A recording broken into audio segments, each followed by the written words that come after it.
Hi everybody, it's James of Cryptoconsh, and today we're going to look at an interesting charity project on the cosmos. This project is called Aqua. It is built on Juno, and it appears they intend to bring water to the world. So we're going to look at their social following, who eligible, when snapshot, and when airdrop bro. The all-important tokenomics, their general plan and how they intend to pull it off, and then my thoughts on the project with some questions for you. So let's get bloody into it.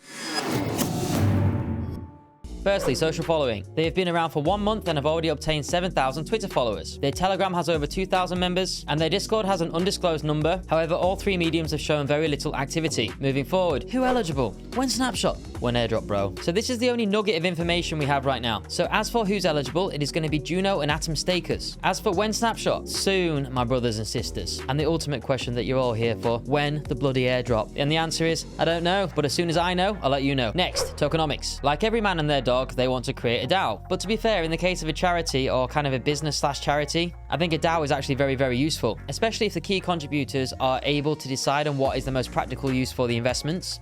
There are going to be 300 million tokens minted, with 60 million set aside. It appears they could not be bothered to make a graph, so let me whip out my magical Excel skills and make one for us. So firstly, team at 11%. So this is split between the leadership team and a consulting firm. Quite a considerable amount. Next, liquidity pools. So for example, if you pair this coin with Juno, you will receive rewards in the liquidity pool. That stands at 14%. Then we have the DAO. So they're going to reward people who are active in governance, valuable input and consistent voting. And of course, the funds in this DAO will be controlled by everybody that has tokens and are staking them. The next is actually a very small portion of the voting rights, which is going to be the airdrop, standing at only 7%. So yes, you're going to be able to contribute to the DAO, but ultimately it's everybody else that's going to have a more major contribution. And finally, in a different section here, we look at the investment part of the graph. And basically, for around $45, they're going to sell 500 Aqua. They aim to raise around 3 million, and when this was written, Juno had a lower value. I don't think they expected it to increase that much over time. So they would actually be making around 50% more if they sold at these current rates. So what this part here, the investors, refers to is what they expect to sell and continue with, and it appears they've already done this. Now, if any more is sold to early investors, this obviously will get larger as these proportions get smaller. So ultimately, it's going to be the early investors that have most of the decision-making rights. The rights given from the airdrop are going to get smaller and smaller as this part gets larger and larger. And those tokens that are not sold in the initial investment offering will get burned. To invest in this, you go to donorbox.org/aquafounders, and there are 4 choices for investment using fiat currency. You can also donate to their Juno address and their Cosmos address. They claim there's only 200 spots available, and if you invest early, there are different tiers. And these tiers actually allow you to go on the trips with them. So rather than just donate, you might have to actually go there and do it. And they try to incentivize these early investors by giving them 3% of total Aqua tokens, paid monthly. So if the project does well, early investors are set to earn some money. We'll talk about the ethics behind that later. Now, me being the person I am, we obviously don't know how much fiat is going to be raised. However, what we can check, because the blockchain is both beautiful and immutable, is how much Juno and Atom they currently hold. If we look at Juno, they have over $11,000 already. And if we look at Atom, they have $1,000 worth. It appears we have around 10 purchases of the $250 package for Atom.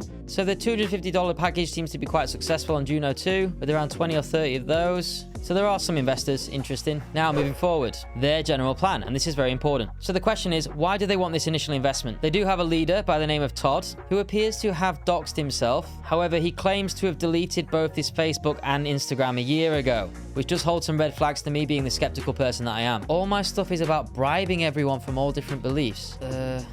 Yeah, anyway, so the leader founded a non-profit 7 years ago, and he wants to bridge charities and crypto together. Not really a bad idea. I've thought about doing the same myself. Now, I did stumble across this page that someone else linked to on Discord, and the person that was asking for the donations said they're going to go without food, water, money, or shelter until they raise 9,500. And I believe this was conducted quite a while ago, and they didn't achieve their goal, so I hope they're still knocking around. This is what it was supposed to go to: California fires, hurricanes, Las Vegas shooting, pretty much donations for everything under the sun. This is what they're going to focus on with their expansion into crypto, helping people get water. Very noble cause, and water is one of the most important things we can ask for in life. According to Maslow, in his hierarchy of needs, the most important needs are the physiological needs. So basically what this charity intends to go for at the start is actually helping people with water and building houses and giving people places to live. Once people have their physiological needs sorted, they can grow and develop. They can become healthier, better, more productive people. Everybody should have a right to these things. So I think the intention there is a beautiful thing, if it does what it says on the tin. Other team members have been doxed as well, and they do have a manager over in Zambia helping them. And from a personal perspective, it is great that they are actually creating drilling trips.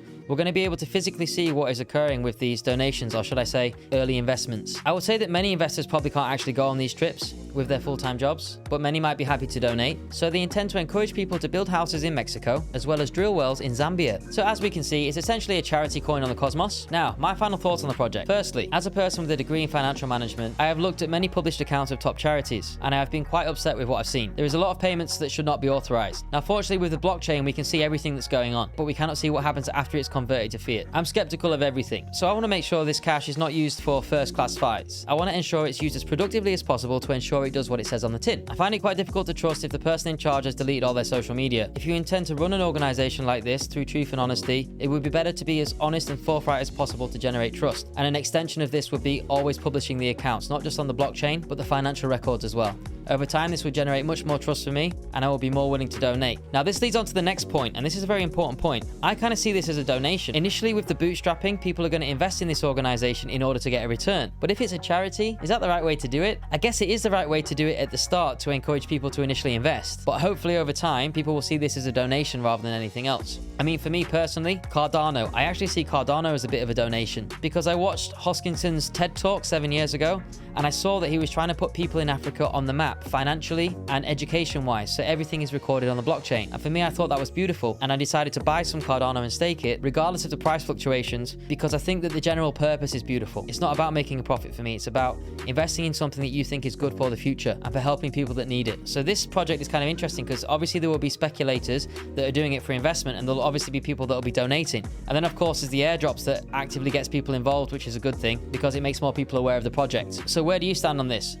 Is it okay being intertwined as both a charity and an investment?